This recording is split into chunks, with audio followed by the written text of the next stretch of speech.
Alright, vectors in component form. So now, what we've done is we've done addition of vectors. You've actually used the non-right angle triangle rule in terms of cosine rule and sine rule to find the resultant. Alright? Those are fine if you've got a triangle. Right? So what we're going to do is think about this time if I'm adding more than two vectors. So we're going to define the horizontal and vertical components of a vector, trigonometrically and geometrically. And then we can use an ordered pair of column matrix notation to represent a vector in component, right, which is a rectangular form. Define I and j as a perpendicular unit vectors, and finally calculate the magnitude and direction of a vectors in component form. So we know, like I said, we could use a triangle to determine the resultant vector if we are only adding two vectors. Now, to call the following situation, this is the example I did with you yesterday. If I want vector BE or EB, we know that EB is BC plus CE. Actually, it's BE. Sorry, there's a typing error. Again, BE, you could make it as BA plus AD plus DE. Now, this is a situation where we are adding more than two vectors. This, we're adding two vectors only, but here, the situation, we have three vectors. All right? Let's have a look at another situation. Now, what if I've got like 1, 2, 3, 4, 5 forces acting on one point? Alright? How do we actually extend this rule to create a polygon of vectors? Well, we can just keep thinking about moving this like A, B up to A with the head of B to the tail of A, and then C, keep moving. Keep moving them until you get something like this, right? And you close the polygon to get the resultant. Yeah, you've got to keep doing this. They don't need to be in order. They don't have to be in order, as long as they are in parallel form. But would I do this? Would I going to expect you to do this? Probably not, because if you look at this, the next situation, if you've got 5 cardboards floating on the floating platform, how do we determine the resultant force acting on that platform? Well, you've got all the angles. Just now, this one I did not give you any angle. This one you've got angle. Alright? Now, of course, if you like, you can draw a scale diagram. Alright? You can draw a scale diagram.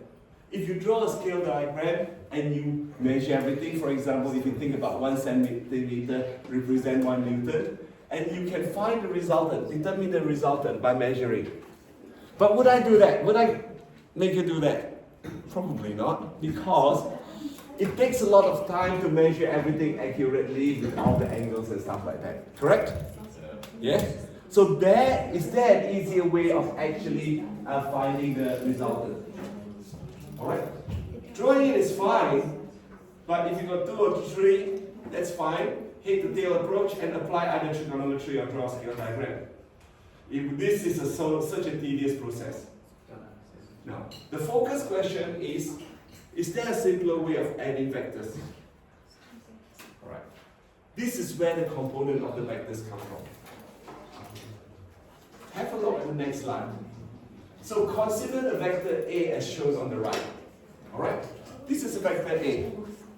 Now, it is possible to actually express this vector as a sum of 2 perpendicular components. A horizontal component X and a vertical component Y. Okay? So think about here. This is a vector going in, I don't know what the angle is, some sort of theta. But I could actually think about splitting this into a vertical component and a horizontal component. Right? And this and that component will be 90 degrees. It's perpendicular. So I've got X and I've got Y. So if I draw that, therefore, I've got X here going from this point to that point, and then y here from this point to that point. So the head of x to the tail, and then the head of y joining the tail of x, and all the way up to the resultant. This is how you can split a vector into two components. Makes life easier. Because if you think about this situation here, if I split everything into the x, y component, everything is y, you've got a lot of x's to add together and a lot of y to add together. And finally, you will get a triangle. Correct? Yeah? So therefore, you need to think about how you could do this. Now, if I give you the angle as theta, how do you express x and y in terms of a and theta? Alright? This is magnitude of x, magnitude of y, and in terms of a. Now, you know that that's right angle triangle.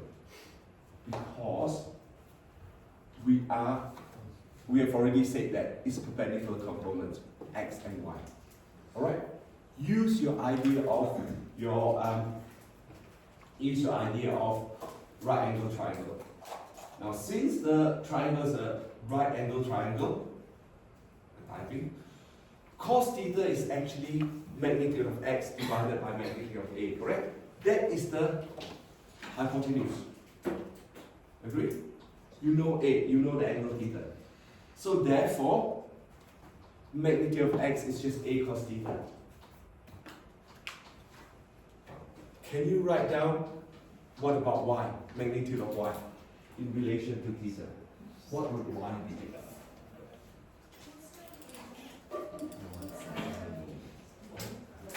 What would y be? Y would be sine theta equals to y over a. So therefore,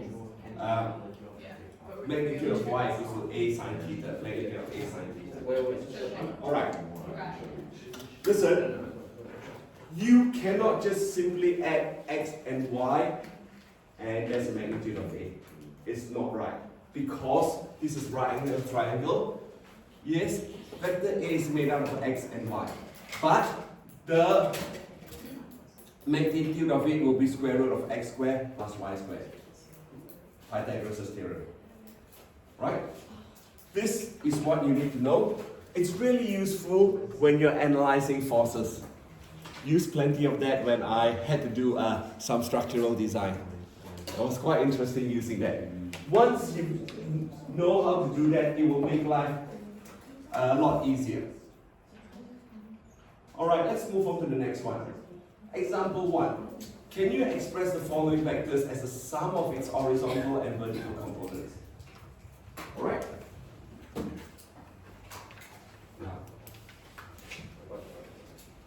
Let me show you first. It's actually tan cos 30 degrees horizontal plus tan sine 30 degrees vertical. You should know your trick. What is cos 30? 3/2. How do you remember that? Inverse of sin 60. Let me show you a way. Alright. Now, if you cannot remember your cos or sine 30 or sine 30 or cos of 60 and sine of 60, if you cannot remember that, all you need to do is be able to draw a equilateral triangle. You know that 60 degrees, and then 60 degrees. Alright? And then I know I can split that into two, and I've got a right angle triangle where this would be 30 degrees. Right? Since three sides are the same, I assign this as 2. This is half, this will be 1, and therefore this is square root of 3. So you actually have an angle, you've got a triangle that you can work with. So as long as you know how to use an equilateral triangle, you will be able to work out your cos and sine 60. Take this in mind because when you look at trigonometry in methods, you probably require this eventually. Or 45 degrees. if you know that this is a right angle, this is 45 degrees, you know that therefore this is the same as that. Let's assign this as 1. Length of 1 unit. And therefore this is square root of 2. So if you could actually draw these two triangles, you should be able to answer a lot of the questions. Alright? I've never bothered remembering all this number. All I know is draw a triangle. Just the understanding of trick. That will help you a lot in your trick. Alright, try not to remember, just use a triangle to help you. So now, this is it, and I can rewrite this as 10 square root of 3 over 2 horizontal plus 10 times half vertical. And it's a pain in the bum if you write that, correct? I'll show you an easy way of writing. You don't have to always write vertical or horizontal. Now, is this the only way of doing it? Is this the only way of doing it? Display the component. No? Why? Thank you, Novak. So you've got, we can use the 60 degree with the vertical. And therefore, if I redraw it, you can have the same answer as well. 10 sine 60 degree horizontal plus 10 cos 60 degree vertical. And therefore, you get the same answer. Yeah? So remember, when you look at analyzing the diagram, you may use this to the horizontal or measure to the vertical. Depends whichever one is more obvious to you. Alright? Sometimes the angle will be given to you as 60, then you use that. Sometimes the angle will be given to you as 30, you use that. Right, as in measure to the horizontal or measure to the vertical. Alright? Just use this example, 60 or 30. Now, next bit. Instead of writing horizontal and vertical, what we're going to do is introduce the notation form of a vector. Right. What we're going to do is use I and j. The two terms, I and j. I is the unit vector of magnitude 1 unit in the positive horizontal direction. Think about it as sort of like x-axis and y-axis, alright? You've got a unit vector, I, and a unit vector j in the positive vertical direction. Therefore, from the example 1, instead of writing something so complicated, 5 square root of 3 horizontal plus 5 vertical, now, I can write 5 square root of 3i plus 5 j. Or, when we are writing, we could not actually write it as a bold. So, when we are writing, we just use I squiggle and j squiggle. Alright? So therefore, you see your handwriting is 5 square root of 3 squiggle plus 5 j squiggle. So that's ij convention. I is perpendicular to j. Alright? Think about I as your x-axis, y as your, j as your y-axis, that's all. And each one, I is 1 unit, j is 1 unit. Any question for me so far? No? Yes? No issues? If there's no issue, let's move on to the next. Alright, example 2. Express the following vector in the component form in the form of ai plus bj. Let's have a look at A first. Alright? Don't rush into things, let's have a look at A first. So A, we've got 1 unit across. Correct? Yeah? Oh, sorry, what? That's B. So A is actually just 2 units up. Wrong one, I looked at the wrong thing. I was looking at C. So A is just 2 units vertical. So therefore, you know this is J, this is J. Therefore, A is actually equals to 2J. Right? Now you should be able to do B. B is just basically whatever. of ij, and A is 2i. 2j. Alright, I made a mistake here, that should be 2j. Oops. Oh. Oh. I wrote down j, but I don't know, somehow when I wrote it, is I. Ah. Not good. Alright? So that should be j. So, Yep. if something's 0 g, you have to write like 0 j, or can you just... Just 0, that's it. Alright? B should be. Look, I got my I and J mixed up for A and B. That is pretty embarrassing. Alright? That's 2J. So, the lesson for me is never write out a solution when I'm half asleep. Alright, what about C? I hope I did not mix up C. C, you've got here. That is 1i and 3j. Right?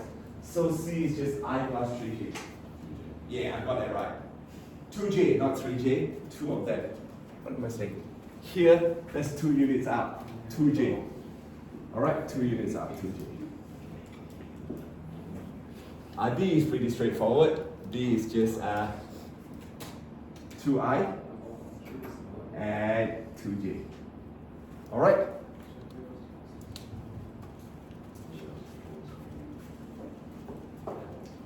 And then, of course, F is 3i plus 1j. And E is 3i. Oh, E is 3i plus 2j, that's correct. And F is 3i plus j. That's it. Now, all this is just to show you you can add the vector in components form. Alright? You've got a vector, you split it into 2 components. So that you've got everything x or everything y. When you add the x's all together and the y all together, you have a resultant which is just a triangle. Alright? If it is right angle triangle, you know that that's hypotenuse. Correct? It is x plus y. So I and j, just remember, when you've got lots of vectors to add together, what you do is you've got, let's say, resultant of component of 1 vector, component of 2 vectors, component of 3 vectors. Alright, in the I or the x direction, horizontal direction. And then component of 1 vector, 2 vectors, and 3 vectors. Alright, so if you're adding 3 vectors together, you've got the 3 components, horizontal, and 3 components, vertical, and you can actually work out the resultant. Yeah, makes life a little bit easier that way. Instead of redrawing and calculating using all the different triangles. Alright. Happy with that? Once you're okay with that, we'll go on and look at some other examples. Example 3. Wait, so Yeah? this one when you add all your vectors together and add all the i's together and then it's like... Yes, that's correct. That's And correct. then you use that one. Yep, that's right. I'll show you that next one. Alright, let's have a look at example 3, please. Alright. Example 3. Given that vectors C and D as shown, express this in the form AI plus UJ. First, when you look at this, what I would do is, the first thing I would write down is,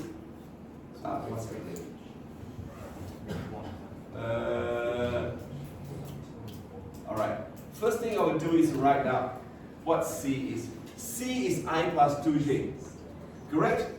You've got 1I and 2J. So, when I split C, that is 1I and 2J. And then D, I've got 2I and 2J. Alright? This one, you still don't have to work on the angle yet. because you're given the grid. So once you've got the grid, it makes life a little bit more straightforward. So C plus D, what happened when I have vector C plus vector D? Alright, I just sketch it. And then C plus D is actually I plus 2j plus 2i plus 2j. And what you have is 3i plus 4j, that's all. You can, if you want, use the grid. But I haven't given you the grid there, so you have to do it this way. Now, minus D. What does minus D mean? What is negative of vector D? It's just changing direction, but same magnitude, correct? So it's therefore, in this case, you've got a minus in front of D. Minus D is in fact minus 2i minus 2j. Now when I write that, I just quickly sketch it, and C minus D is I plus 2j minus 2i plus 2j in a bracket for sure, and therefore you've got minus I. 2C is pretty straightforward. Is this way. One C and another C, two C's. Alright, or C plus C. So therefore, your vector of 2C is 2 times I plus 2j, and you've got 2i plus 4j. Now, do you have any issue with that? Still pretty straightforward, because you've got a grid, right? Now sometimes when we are dealing with this situation here, something like this, alright? What we do not have I and j, so we've got to use the cos and sine, right? Now, the other issue with this is when you write your addition, it might be complicated, you might get mixed up with I and j. However, there are other ways of representing this, other notation for the component form of a vector. It might be an ordered pair or a column matrix. Alright? I would say that column matrix makes life a little bit easier in terms of adding your I and j. I don't normally use the ordered pair for me. When I went through my high school maths, we either use I and j or column matrix. So I'll show you what to do. So now let's use C equals to I plus 2j and D equals to 2i plus 2j as an example from the previous one. So if I've got an ordered pair, instead of writing I and j, I just put a bracket, it's a sort of a pointy bracket, 1, comma 2. That means C, 1 and 2. And then 2 and 2 for D. 2i and 2j. So that means I, that means j. Alright? Ordered pair. And therefore it's 3, 4. Like what I showed you just now. Alright? Or if you use the matrix form. To me, it's probably a little bit more straightforward because you're adding your i's and you're adding your j. Alright? So I like that format better. That's my opinion. People might disagree with me, so it doesn't matter. Now, the only thing is, I have put a note with this. The column matrix notation is easy to use, since we can easily add horizontal and vertical component. Now, in any assessment, stick to the same notation given in the question. Alright? In the middle of the steps, when you're writing everything up, that's fine, you can write your column matrix. But stick to the notation when you answer the question. Like if the question says AI plus BJ, alright? When you answer the question, whatever it is, at the end, I plus J, alright? If not, you can use anything, either the column or the pair. Like I say, I prefer the column matrix notation. Now let's try the next one, example 4. Using the component form to obtain magnitude and direction. Alright? I will introduce another word for magnitude and direction in the next question. So we found that vectors c plus d can be expressed as 3i plus 4j. So what is the magnitude and the direction of this vector? So we want to think about c plus d, the magnitude. Alright? In this case, you know that c plus d is 3i plus 4j, correct? Here, watch please. You know that you've got a right angle, those triangle, 3i plus 4j. 4j. Correct? Now, right angle, what do you use? You can use Pythagoras' theorem, can't you? Alright? Pythagoras' theorem will give you your magnitude of c plus d. See, that's why the components form is so useful. You don't have to actually worry too much about the non-right angle triangle. You could just use c plus d. It's actually square root of 3 square plus 4 square equals to 5 units. Alright? And then, of course, the other thing is you need to work out what theta is. Theta is R10 of 4 over 3. And you can work out what theta is. Alright? Then, work out the bearing, which is 90 take away 53.1 or 53 in this case. And that's your bearing. Alright?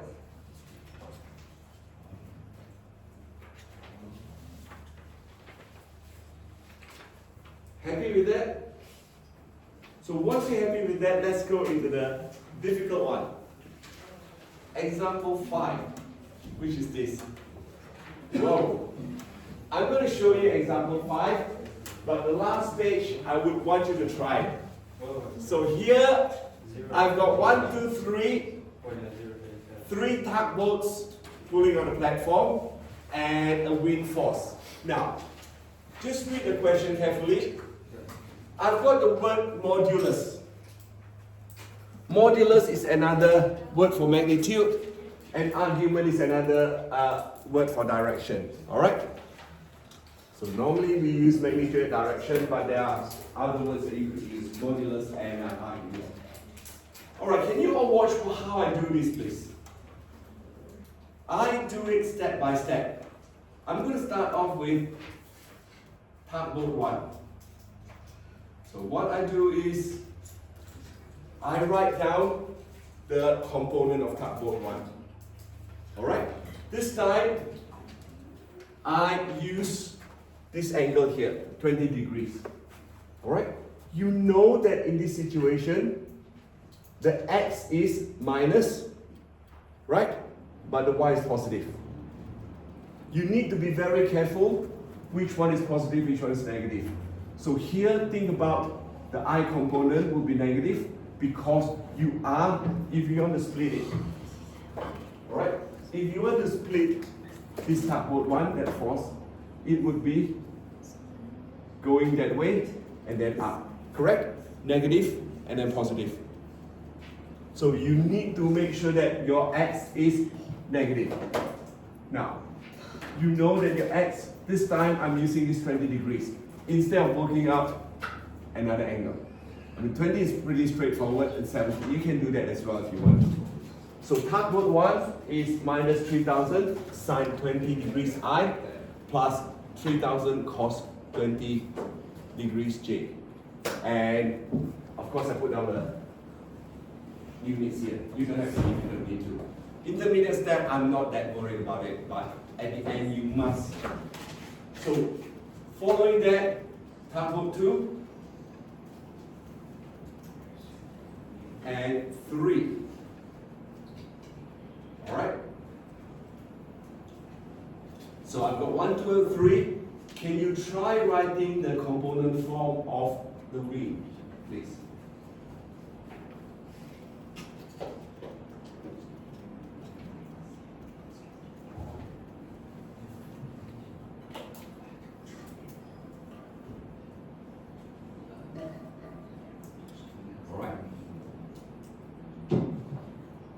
think about the component form of the wing, please. So you know that in this case, the wing, it has to be minus x or minus I and minus y. All right? Has to be minus the horizontal and minus the vertical. So therefore the wing, it would be, oops, that. Now, I can add everything up. Let me show you a simpler way of adding everything up. So the resultant is just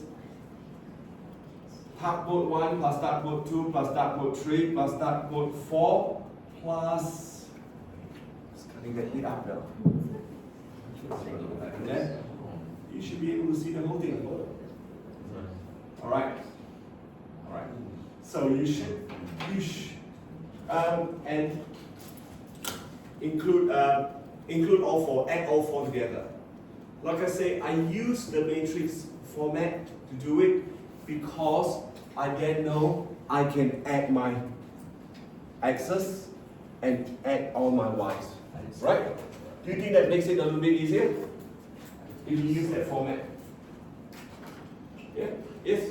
I understand why you use the 20 degree angle for 12 3, how you've done 90 minus 40 minus 30. Why have you not done cos 70 instead? For what? The 12 3. For that Why use 3, the 20 degree? because that is 90 minus 30 minus 5. Yes. That's 30 degrees, that's it.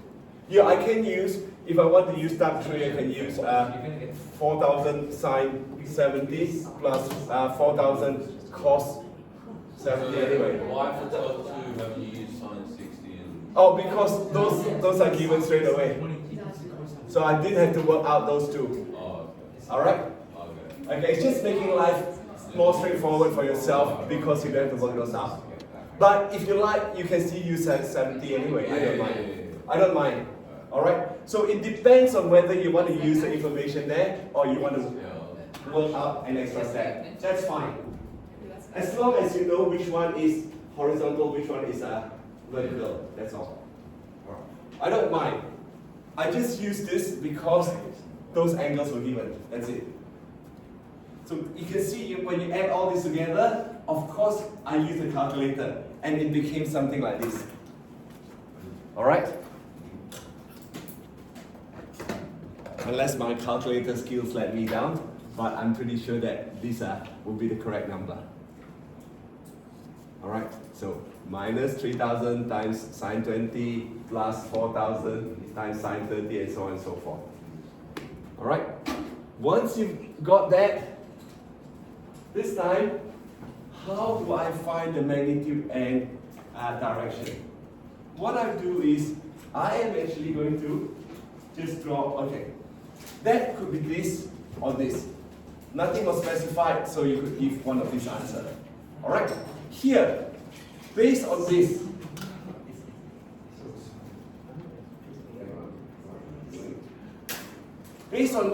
I actually sketch a diagram.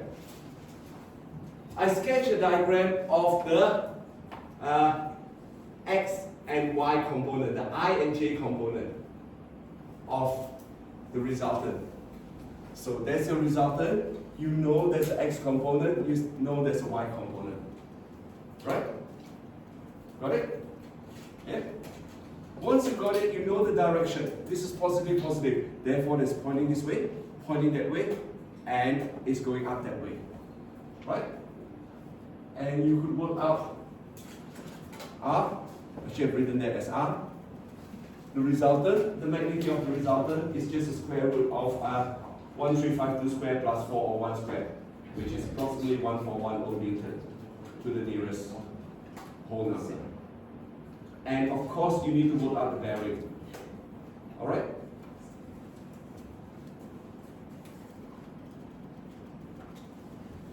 So you could use 0.74 to the nearest degree. That's fine. Read the question carefully. The question did not specify anything, so I gave the bearing as to one decimal place.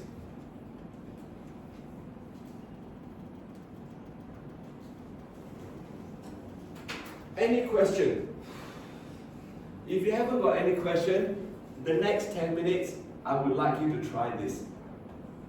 Alright, I will upload the solution for you, but I would like you to try that first before I show you my solution. Again, use the step-by-step approach. Change every single one to the I and J component. Use the angle given to you.